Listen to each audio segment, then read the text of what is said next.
Live.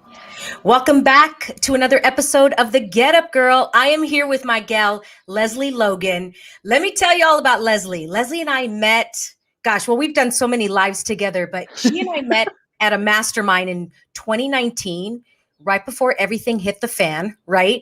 And we were there for about 6 months. And she and her husband created, you are just a Pilates mogul, and he's the logical guy behind the computer, right? And I just think that is such admiration to see the two of you work together, such a power couple, and just so loving and understanding. So I really appreciate that. I love watching you two. Welcome to the show. How are you, Lesley? Oh, I'm so good. And that was such a fun time because you saw my husband had his own company when we started that program together. And by the end, he was with me full time. And we had this awesome plan for an amazing 2020 working together full time. Yeah. So Lesley, what was Brad doing before? And then what was the change that he left and then came to work with you? Yeah, so my husband used to run startups, and he was a general manager of a company that had 30 startups, and he also was a COO of a skincare one. So he has a lot of experience in production and overseeing companies. And then he left that to start his own business. So he actually made these amazing teapots. He had this amazing teapot business, but it was very seasonal business. And when he was working with his coach, he realized that everything that was on his goals and list of things he could do, he could actually do if he just started working with me. Yeah. Help your wife out and scale that business, because you all scaled quickly. But then the pandemic hit, and then you lost 60% of your revenue for 2020 that was going to be projected, right? Like in one day. Girl, I lost 100 in one day. Yeah. Well, and the reason why I couldn't say it was 100 is we had online businesses already. So it was really hard though. We were flying back from Cambodia on March 14th there, 13th for everyone else. So, where we were leading our last retreat, the last one we've had. And I paid for the internet just so I could get the emails from every single contract I had that year going, we'd like our money back. We have to cancel that. We don't think we can do this. Can we postpone this? And I was just like, 14 hours from Hong Kong to LA, just like watching like all of the plans that you have. And as a business owner, you plan things. Like you can't just like fly by the seat. You have to know, okay, we have these things happening. So we have this time to market it. And so overnight and I did worry about the memberships that we had because most of our members were Pilates instructors, and like you, overnight they're closed down. So we definitely I had a lot of fear that was going to be 100%, but in one night it was 60%. And then we had to really figure out what we're going to do next. What did you do? Like right after, was it Brad that kind of brought you together, or was it you two? Like, what was that conversation like? I'm an ideas machine, and he is really the person who can help me take the idea and make it happen. Implementer? Yeah. He's an implementer, he's an integrator for sure. Something that I consider a superpower is, besides being an ideas machine, is when like ish hits the fan, I am like, what can I do right now? Like, what can I do? Because there is an element of, which is why we love each other so much. There's an element of, you can get rid of the fear if you take action, right? And so for me, like sitting in the, oh my God, what else we're going to lose? I could not sit in that position. That just doesn't work for me. And so what I actually focused on was, what do people need? We had members already, and I was afraid of losing them. So what did they need in that moment right then that we could offer? And that was the first thing we did. And I highly recommend this. This is something you can do in a non-pandemic. You could do it right now. What do the people that you serve need? And then where does that align with what do we have a unique skill in offering? And so we, something, because I already had online businesses, and most people in my industry didn't, and I was already coaching teachers on their business. We went to those who are members already. We literally taught them an extra free workshop. Here's how you teach online. Here's the lighting you need. Here's the mics you need. Here's how you can do it without buying anything. Here's how you can do it if you want to buy something. Here's what you charge. FYI, it's the same. And like, we went through all of these things to help our members out. And then we created an online workshop that we did live for several hundred people around the world teaching the exact same thing. So we basically just went to the teacher. We're like, I've been doing this for years. Here's how I do it. Here's how you can do it so you can keep going. And then with our other membership, I knew what they needed was community. All of a sudden they went from being out in the world to being isolated. And so we really came up with all these different ways that we could create community for them in different spots. So that's a very strategic, like, what we did to make, and it helps. Like when you take action like that, it just like, it calms your soul. You said you had that call with about 100 people or plus around the world. Did you already have those people or did you have to go find them? So because I've been coaching fitness instructors for 7 years, I already had a good list. I won't say it was a lot. Like when you hear people say I have 100,000 people on this, we had like 2,000, and our open rate was 15%. So okay. it wasn't good. It wasn't a lot. Yeah. But we already had about 50 members in our group. And so we poured into them for free. We gave it to them as an extra bonus. And then we sold, and I made sure that workshop was affordable. Like I was like, nope, this is going to be an hour and a half. I want it to be affordable. I want them to not be able to say no. I want them to invest in themselves. And I want to be an easy click. Like they need this. I don't want it to be anything. I wanted them to pay so that they showed up. So they'd ask questions. Because when you pay attention. And, but we did, between our Instagram following and our list already serving those people, that's why it was very successful. But I think like a lot of people listening, like you have contacts, whether it's in your phone or on social media, you have people and you know that they need something, and you just have to figure out what they need and how it aligns with what you have skill sets in. Okay. What would you tell somebody right now that is an online, or they've shifted online as I have, right? And they're going, well, people are just not clicking or buying, because this is what I'm coming up with, Lesley, at least in my experience. Coming from the brick and mortar to now online, it's a different muscle that I'm building. So I've been doing HIIT training. Now I'm doing Pilates, right? And it's a different, set of muscles working. And I'm noticing that it's a different cell. It's a different person. It's a different, I'm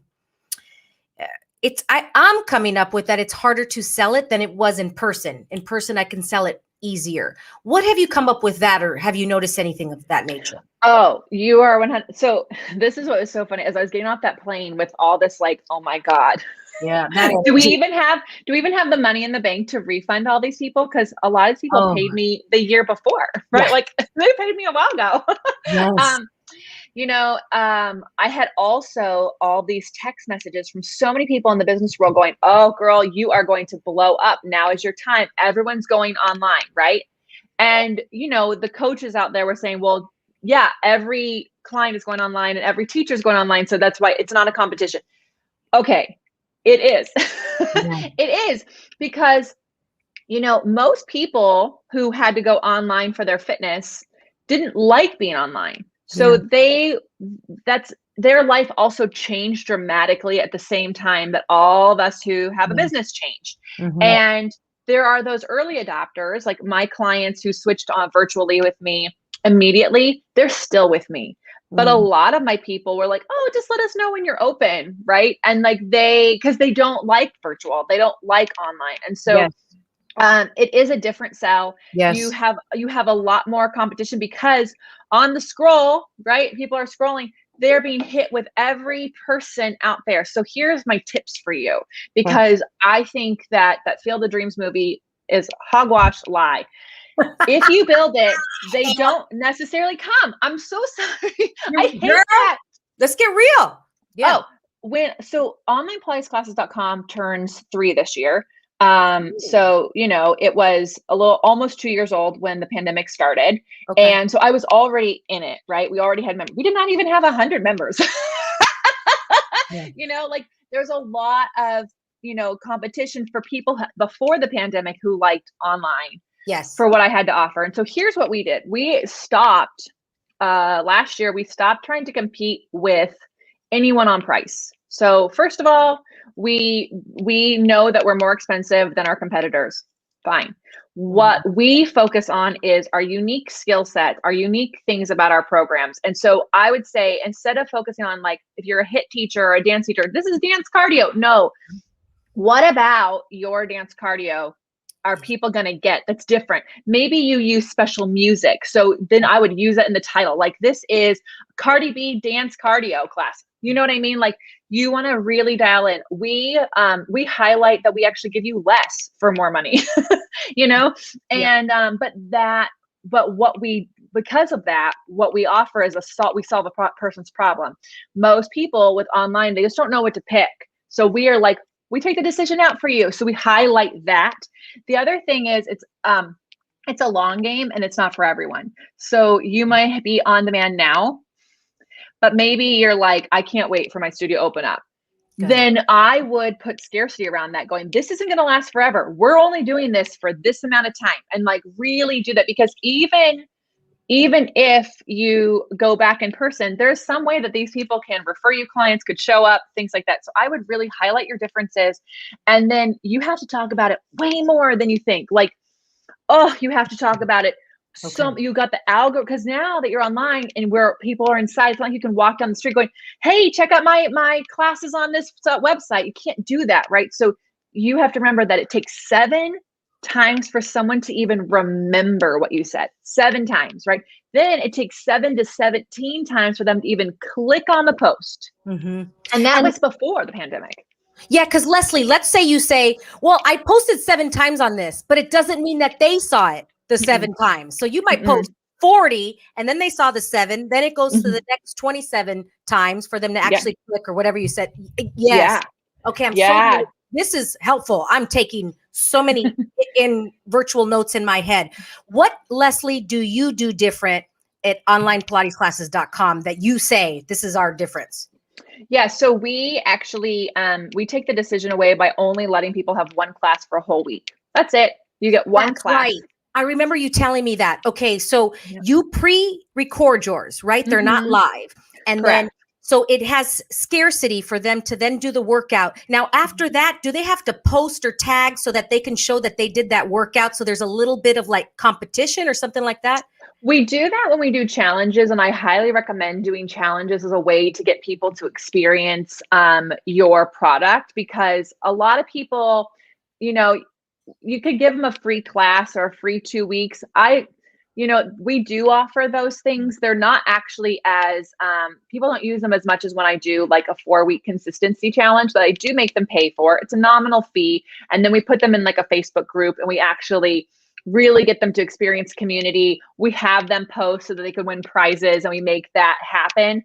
And then at the end, we're like, okay, we're taking this away from you. So again, scarcity, it's going to go away. Yeah. But you can join this way. And so that way people get to experience your product or your service without committing. Because that's the thing, like, you know, a challenge has a set start and stop point, a program, set start and stop point, a course, right?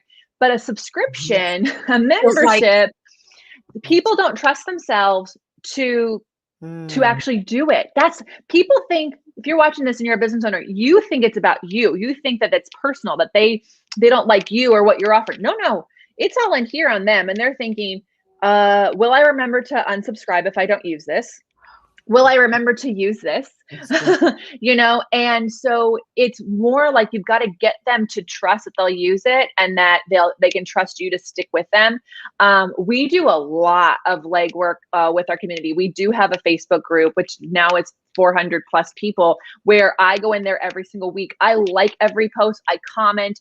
They share that they're doing class. They love each other. They're so amazing. They have this 8 days of Pilates that they do, which is so funny.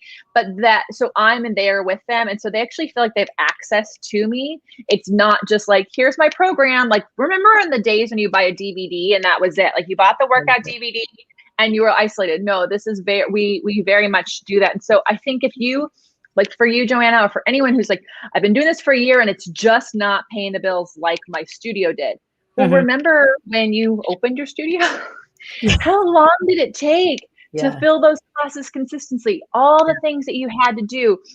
And so always like write down like what makes you super, super unique. And then remember those social media posts, if you're lucky, 1% of your followers see it. If you're lucky, you know? And so you've got to figure out new ways to talk about it, and also ways to empower the people who love you to talk about it. And your clients are not salespeople. That's not what they are. So how can you make it easy for them to talk about you or invite people to your thing? This is so good. Was this a lot of Brad, your husband's ideas, or is this something that you were already doing before? So pre-pandemic, we already had the membership going. It was 2 years in. We already had the Facebook group going. The challenges I added during the pandemic as a way to create more community and to build and to also get more people's attention. He is he tells me what's possible with the tech that we have. Okay, here's this idea I have. And then he tells you what. Yeah. Or he'll tell me like, that's really great. It's going to take this much manpower and it's going to take us away from these things. Do you still want to do it? And it's like, How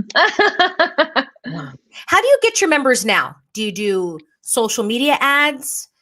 Do you we are at the point where we are doing ads. I will say, in 2019, I think we lost $20,000 in ads. So we took a good break off of doing ads. And when you say lost, it wasn't an investment. You didn't get your return. Yeah, we did not get any. We're talking, when you hire people to do ads, just know that they're setting them up and you can set up your own ads. You can. You can have someone on your team set it up. What I was hoping that they would do is actually word the ads so that they would convert. And that's not what they do. And so, we took over a year off of doing ads, and just earlier this year, have we really been diving back into ads as a way to get, they're more awareness ads. So we're not doing conversion ads. We're doing awareness ads. So lead magnets, free things that are out there, blogs people can read. And so those are also cheaper ads, by the way. Those conversions ads are very expensive and they're really hard to get because, again, 7 to 17. Yes. Okay. It's not likely that they're going to click on and just buy right away. Yeah. No, but also you're right, Joanna, but think about how you interact with ads on Instagram or Facebook, right? How many times did you see, I have dogs. So paw.com, they have that 70% off ad that you see all the time. I have clicked on that ad for sure. I actually went all the way to the cart 4 times and didn't buy. So I have cost them who knows how many dollars. Yeah. And then I finally bought it when it was an 80% off sale. So and you know what I mean? So you have to think you are the same as your client. We're all of our behaviors are the same. So how do you interact with ads? What makes you click on them? Your future clients are going to be the exact same way. Because they're attracted to you. Like attracts like. Cool. So what I'm getting from this, at least for me, what used to work in the brick and mortar is not working online for the conversion. It's a different person. Yeah. Yes. There's definitely some energy, you can draw upon it, inspiration. So maybe when you first opened your studio, you had these big community events where you brought people in and you had parties and you gave people 2 weeks free and things all of that. You have to go, okay, if I were to do that online, what would it look like? So the 2 weeks free now requires more emails, more touch points, because they didn't get to meet you in person. They didn't get to look you in the eyes. They didn't get to handshake. They didn't get to actually feel the energy of the other people in there. So you have to amp that up and you have to get them to experience that in some way. So you can be inspired by what worked. But the other thing is that there are people out there who cannot wait. They cannot wait for things to open up. They are finding out who's opening things up. They are ready to go. I have a client who does take virtual with me and she still will, but she's already at outdoor berry boot camps. She's already there. Yeah.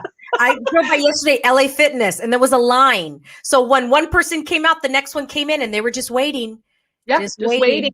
So I think what might be really good for people right now to consider is how much do you want to keep of what you've created during the pandemic? I think you totally can. We have no intentions of going back in person, except for retreats and workshops. But that's what works for me, but I have teachers who have created an online studio just until they can reopen. And then they're literally people are you going to keep them? And they're like, no, we're not keeping them. So it's okay to be a hybrid. It's okay to be either or. You have to decide, but if you are doing a membership and you are feeling like this is really hard and you're alone, you're not alone. It is hard. And the average subscription membership, I hear the survival of it is 14 months. Oh, I heard 6 months. Okay, that's a little more promising. Yeah. 6 Okay. months to me sound mine might have been like data from pre-pandemic, but 6 months I would, yeah, because people think that, oh, people love me. I have all these followers. Here it is, and it's only $20. But what people don't realize, Joanna, is when they price it, they're not thinking, how many members do I need to make this fruitful? Yeah. They're thinking, they start with the price first. No, you got to think like, do you have 20 people who always buy from you? Okay, so how much money would you, if you only had those 20 people, if no strangers bought from you, how much would those 20 people buy it for? And is it enough money for you to consider profitable and consider keeping going? Because that's who's going to buy from you first. Like, you're not going to get the stranger down the street. Yeah. Lesley, this is so great because I've been talking to so many clients and opening up myself and saying, yeah, this is tough. Just because you see somebody and doing all these reels on Instagram and myself or other people, they think that they're literally bringing in like gobs of money from being online. And then the other girls go, oh my God, thank you, because I'm not alone. I'm like, yes, this is tough. It's different. It's tough. Yeah. Well, and you're also doing it, you're competing with the people who have the money. You're competing with the Pelotons and the Soul Cycles and the Equinoxes and all these people who had hundreds of thousands of people on their list already, who were already starting those touch points prior to the changes, right? So if every single person who is in fitness or is in service prior to the pandemic, whatever you had to start with, that is where I felt like, and where I told people I was coaching, go all in with them first. Do not worry about trying to get strangers. Go all in with people who already trust you right now. And if you are watching this now and you're like, oh, I missed out. No. Dive in to the people who know, like, and trust you right now. What do they need? How can you offer that? Get them, because they will tell their friends. They will say something. They probably won't go, you should sign up for this. So, oh my God, I just was in Joanna's dance class and it was so fun. And like, that's what they're going to say. And people are like, oh, I want a fun dance class, So I think we focus on who we don't have, and we're not actually serving the people that we do. And still, even with the internet, referrals are still the number one way people decide to do something. Someone told them that was good, so they bought it. This is really helpful because I've heard Gary Vee say that. He's like, why are you going out to find new people? You already have a list. And I've heard this before. Yeah. But I'm in my head, I'm thinking, well, they were the in-person people, but I love what you said. They can have a friend. They could at least put it out there on Instagram for you or something. Really helpful. Okay. What did you do, Lesley, when you were in that point, when you got off the plane? You said you just do well when you take action. Is that what helped you, or did you do anything else? Like, what are your tools to get back up when you fall? Yeah, so this is a really good question. So those were the action steps we took in the business, but what I had to do for myself to show up for those things, because I definitely was worried, but I had to teach my teachers that you don't get to worry right now. Like, we're going to worry, but when you are teaching your clients, they are looking to you to lead them through this, right? So same with me. Like, when I taught those workshops and I was doing these community events, I had to show up as if I knew as much as I could about what was going on, and I was confident, and I had hope. I was basically giving out hope for people. And that's what people want anyways. They just want to have hope. Yeah. To do that though, yes, I had to be that hope. I had to like cry it out. So you have to feel your feelings. Like, you just have to. I had to focus on what we had. What did we have? Right? Like, what I looked around, and you and I were in that group, and there was a time in the very beginning of that group we were in where we actually like inventoried like what we had. Do you remember that? And I remember that all the time. I was like, I got like $2 million. Okay, go ahead. Yeah. Right. But I was in the beginning, I was like, what do I have? I rent an overpriced apartment in LA. I got rid of my vehicle. So I didn't even have a car because I was just Ubering everywhere. So I was like, I don't have anything. And my husband was like, you have all those purses, all those shoes, all that jewelry, like, you have a lot. So then I started like looking, I was like sitting in my apartment, and I was like, well, I have a place that I freaking love, right? I have a backyard. We're next to a park. I have these things. We have enough money in the bank to get till X time without any new income. And we have time to focus on like ways that we can get creative. So who can I call about getting time off of paying the rent? Who can I, like, where can we do this? And so that is what I had to do. Because the other thing that I always do is I always ask myself, what is the worst case scenario right now? Mm-hmm. And if it is not death, right? And I'm okay. Then you're okay. You're okay. Yeah. You can figure it out. It's all, so I just had to go, okay, so we have a studio with $28,000 supplies equipment in there. We have this stuff, we have this stuff. What, and that gave me some energy and some life to get up in the morning. I also, this is really key, when crap hits the fan, you have to, besides cry, you also have to go back to your routines. Because I think a lot of people, they gave up their routines as soon as it happened. And then that depression comes in. I got up at the same time every morning. I went for the same run. I got my coffee at Starbucks. It was like a little window. And I was like, okay, thank you. Like, I did the exact same things I did every morning, because otherwise, you know, of course you're going to be depressed. Like, Yeah. of course. Lesley, I'm so there with you, girl. I was in this 5 a.m. club and we'd text each other on WhatsApp every morning with a picture of our bed made. And as soon as the pandemic hit, I kept doing it. And all of a sudden, I'm the only one doing it. And I'm like, what happened to you? You know, I saw him on a Zoom. Oh, well, the pandemic hit. Well, what does that mean? Like, what does that mean? You know, and I'm like, okay, but I kept going, even though I wasn't sending the text, you know, and I'm not here to say that I'm like all perfect. No. But yet, I was keeping with those routines, and girl, yes. And it's interesting, Lesley. I was talking last night to my boyfriend about, I have this own thing that I'm working through. I have a trigger of when I feel shame of when I'm doing better than others. Oh, I understand that. I don't know if we're the same age, but I don't know. My parents were like, bragging is not becoming, and you know, you shouldn't be bragging, and like, children should be seen, not heard. So just don't talk about what you do. That was very, yes. Yes. And playing small. So I felt that during the pandemic, and I was still doing my videos and my Instagram. And yeah, I was still crying an hour before, and I let it out, like you just said. And then I got back on my routines, and I started to feel a little bit shameful that I was still like, okay, quote unquote. And I could feel that I started to hide it. I'm like, maybe I'll do a less of a video. And I didn't even realize, I wasn't aware that I was doing this until I looked back, and I'm like, oh, I was actually slowly hiding because I could see the people around me that were drowning. And I was drowning too, a little bit, but then yet I could, you know, reach for something and then come out of the water. That was interesting that I saw that. And I wonder if anybody else has that. I can totally relate to that. I remember moving and not wanting to even tell people I moved, because like I didn't want the judgment of like, how dare she like move during a pandemic and get a big house. Y'all, like, the house we have cost me less than my apartment in LA. So, isn't that interesting how we look? Yes.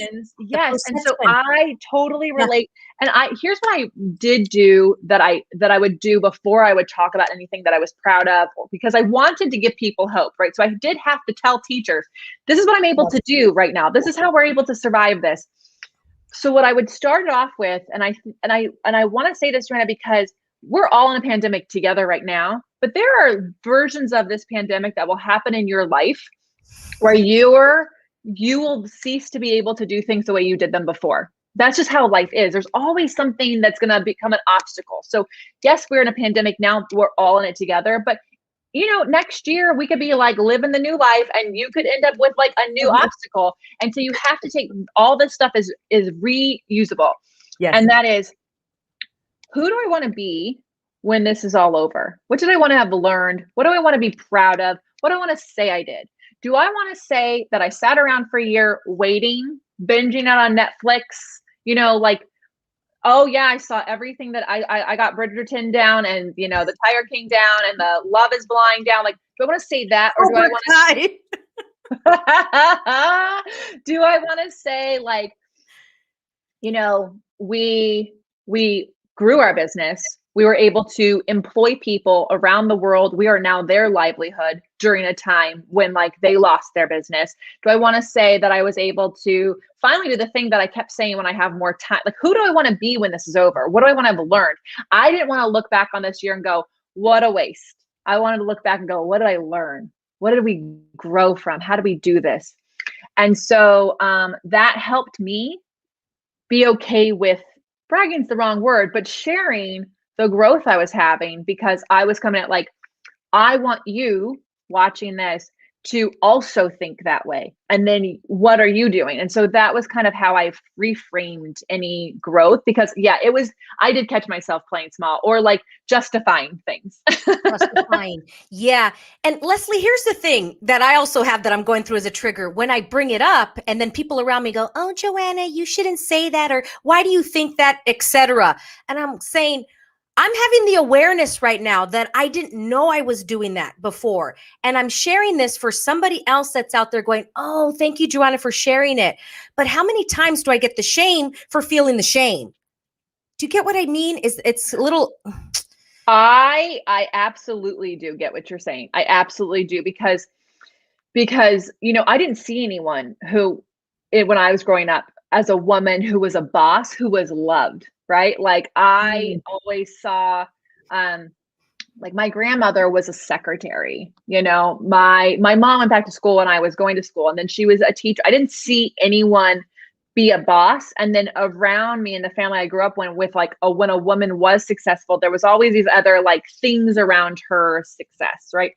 And also grew up in the 90s, and like every woman who ever was in part of a scandal was the reason a scandal happened, so like, I just didn't see Heidi Fleiss. that. Right. Yeah.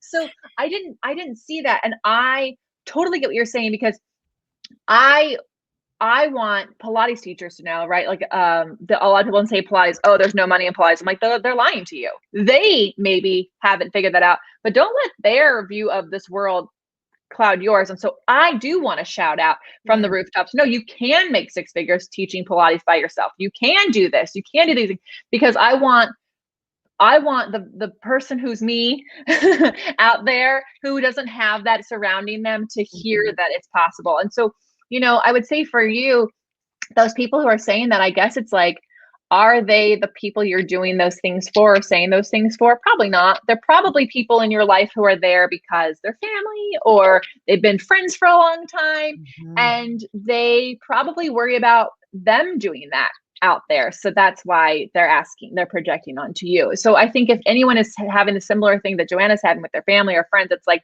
remember who you're saying these things for. Just remember who those are. Lesley, and what I've just had the awareness of, it's usually coaches or people that are at a higher stature that are telling me, quote unquote, not to feel what I'm feeling. Like, why are you feeling that, Joanna? You're a leader, do X, Y, Z. And that, for me, it's like, it feels heavy. I'm like, what is this? Because I don't like when they do that. And what I realized is I like questions.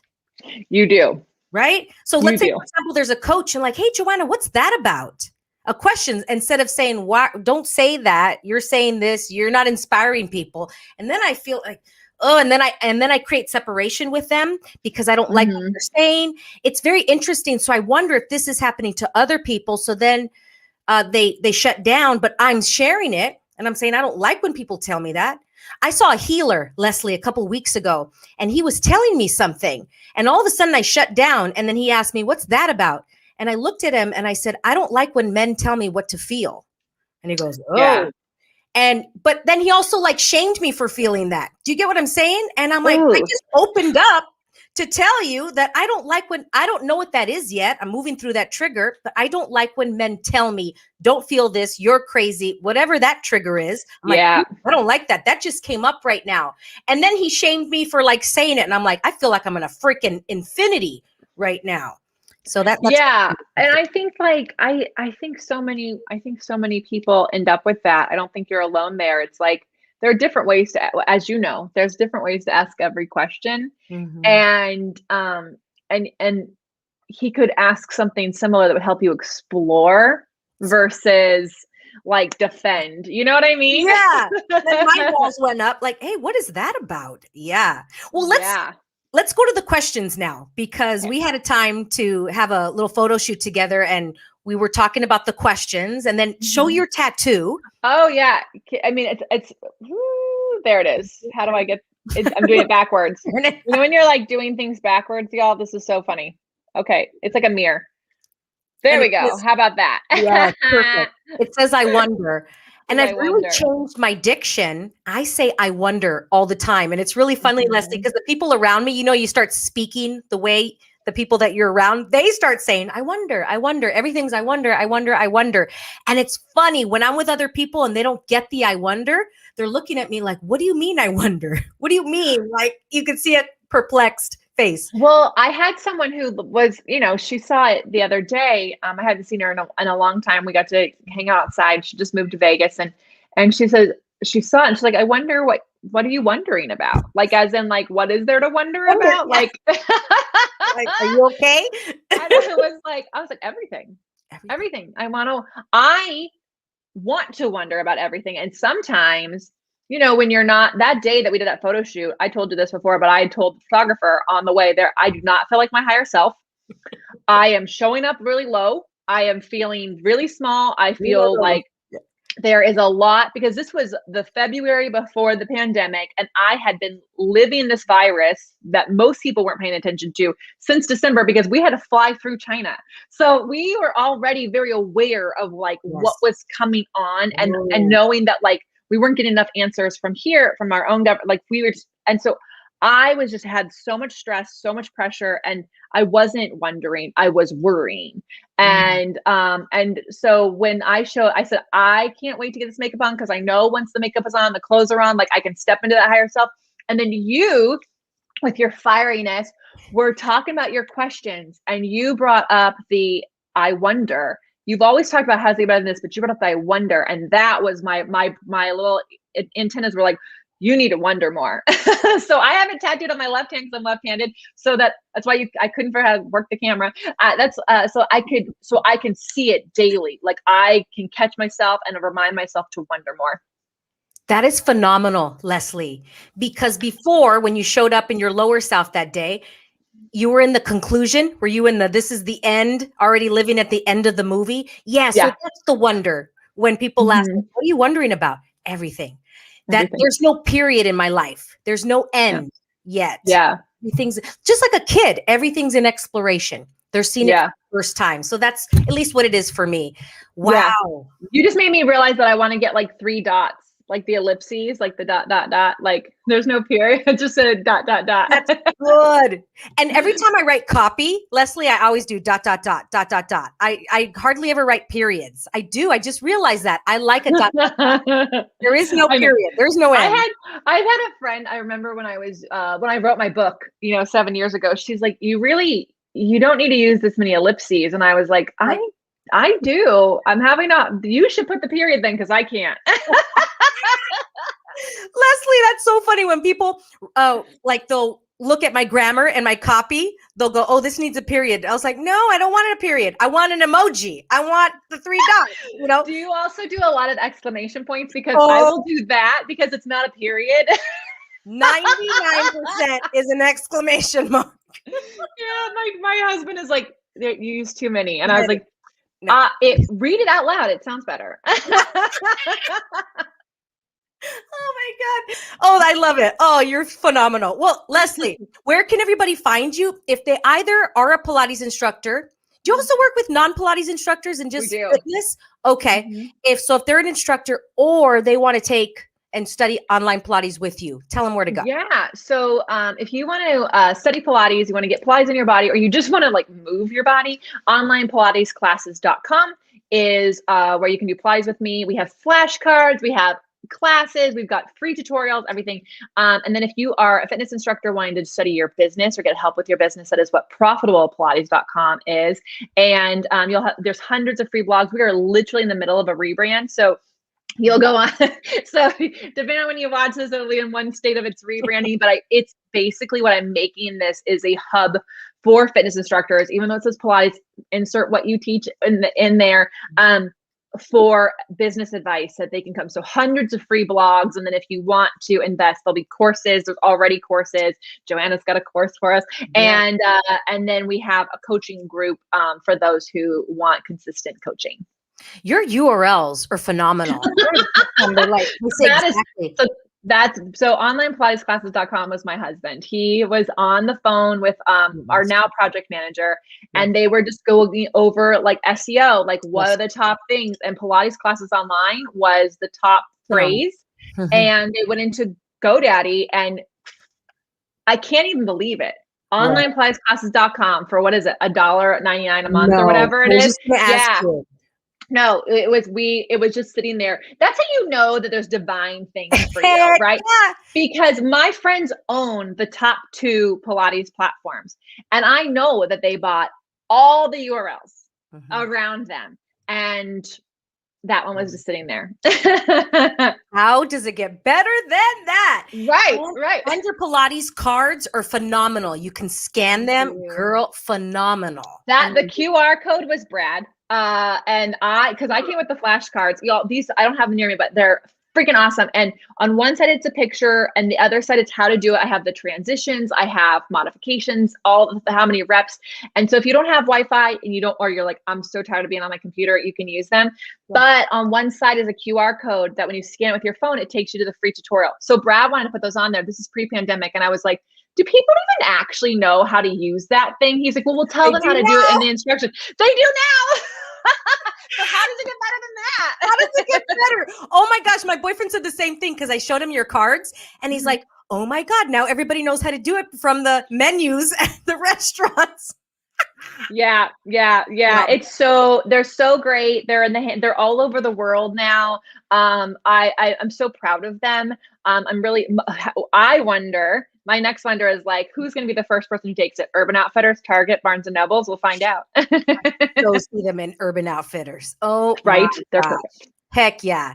Well, Lesley, it was such a pleasure speaking with you. I learned so much. Seriously. Thank you. And I hope everybody listening, either if you have a business or not, or you want to go online, that you were taking notes as well and check out Lesley. Also, swipe up, and her Instagram will be there too. She has a great Instagram. Okay. Thank you, everybody. And remember to get up.